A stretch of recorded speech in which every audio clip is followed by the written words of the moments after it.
June 23, 2025. Just one day after a major U.S. bombing campaign against Iran's nuclear sites, the world woke up to news of a dramatic counterstrike.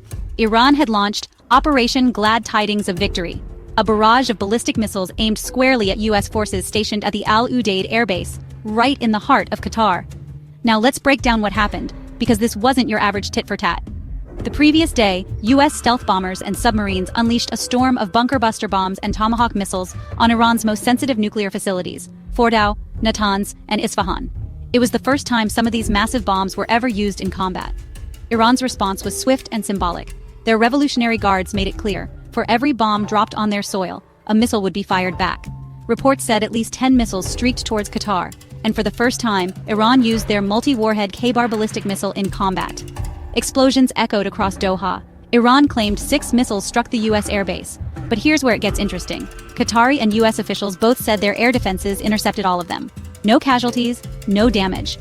But why did this play out almost like a choreographed dance, rather than all-out war?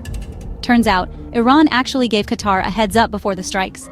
According to several sources, there was quiet coordination between Iran, Qatar, and even the U.S. This meant aircraft and personnel were moved out of harm's way, and airspace across the region, from Qatar to the UAE and Iraq, was temporarily shut down. The goal? Retaliate, send a message, but avoid a spiral into a much bigger conflict. Still, the regional fallout was immediate. Qatar, Saudi Arabia, and the UAE slammed Iran's actions, calling it a violation of international law. Iran, meanwhile, blamed the U.S. for being manipulated by Israel, and warned that any new attacks would bring even harsher responses. So, what does this all mean? This incident shows just how quickly things can escalate in the Middle East, and how, sometimes, back-channel talks and careful choreography can pull the world back from the brink. The situation is still tense, the headlines are still rolling in, and everyone is watching to see what comes next. If you want to stay up to speed on this fast-developing story, hit that subscribe button, and I'll keep breaking it down for you, clearly, calmly, and with facts first. Thanks for watching.